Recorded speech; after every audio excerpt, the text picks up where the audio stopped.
So let me just explain in 2 minutes the Ukraine war.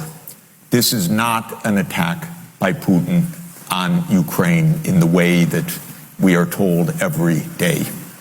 This started in 1990, February 9th, 1990.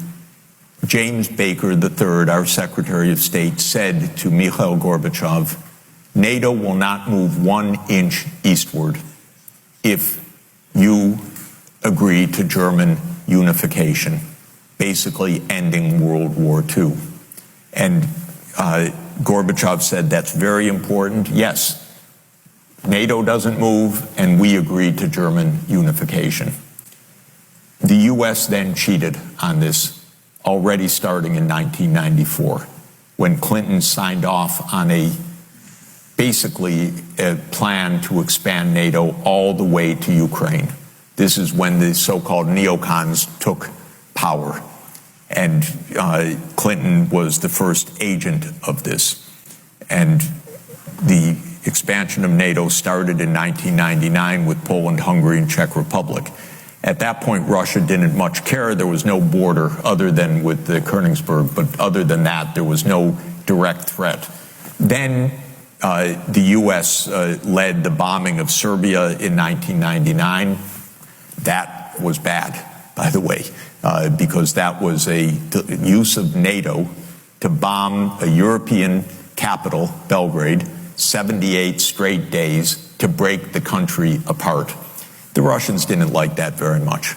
But Putin became president, they swallowed it, they complained, but even Putin started out pro-European, pro-American, actually asked maybe we should join NATO when there was still the idea of some kind of mutually respectful relationship.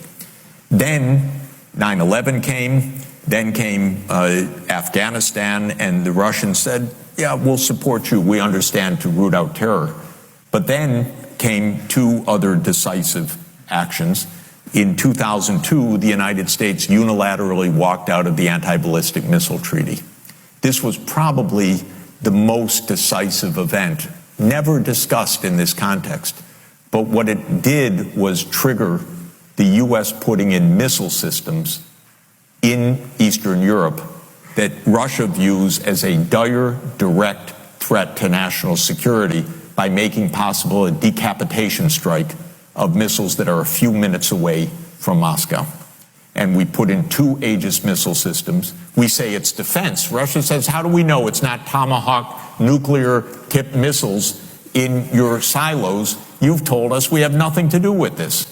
And so we walked out of the ABM treaty unilaterally in 2002, and then in 2003 we invaded Iraq on completely phony pretenses, as I've explained.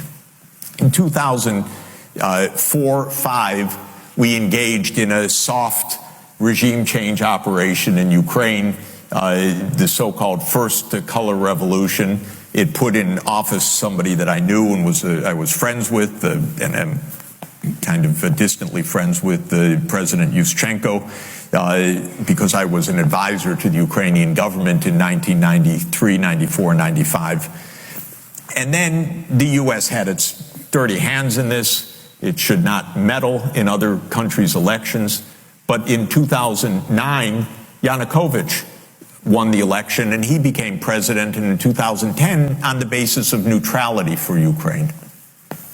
That calmed things down because the U.S. was pushing NATO, but the people of Ukraine on the opinion polls didn't even want to be in NATO. They knew that the country is divided between ethnic Ukrainian, ethnic Russian. What do we want with this? We want to stay away from your problems.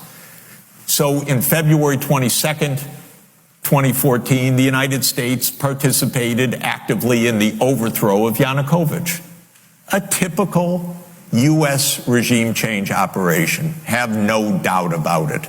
And the Russians did us a favor. They intercepted a really ugly call between Victoria Nuland, my colleague at Columbia University now, and if you know her name and what she's done, have sympathy for me. Really. Between her and the U.S. ambassador to Ukraine, Jeffrey Piat, who's a senior State Department official till today. And they talked about regime change. They said, who's going to be the next government? Why don't we pick this one? No, Klitschko shouldn't go in. It should be Yatsenyuk. Yes, it was Yatsenyuk, and we'll get the big guy, Biden, to come in and do an attaboy, they say, pat him on the back. It's great. So they made the new government. And I happened to be invited to go there soon after that, not knowing any of the background. And then some of it was, in a very ugly way, explained to me after I arrived, how the U.S. had participated in this. All of this is to say, the U.S. then said, okay, now NATO's really going to enlarge. And Putin kept saying, stop. You promised no NATO enlargement.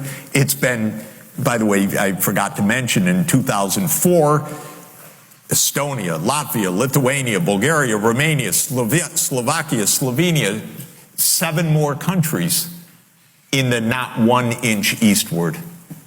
And then, okay, it's a long story, but the U.S. kept rejecting the basic idea, don't expand NATO to Russia's border in a context where we're putting in goddamn missile systems. After breaking a treaty, 2019, we walked out of the Intermediate Nuclear Force Treaty. In 2017, we walked out of the JCPOA, the treaty with Iran. This is the partner. This is the trust building. In other words, it's completely reckless U.S. foreign policy. On December 15, 2021, Putin put on the table a draft Russia-U.S. security agreement. You can find it online. The basis of it is no NATO enlargement.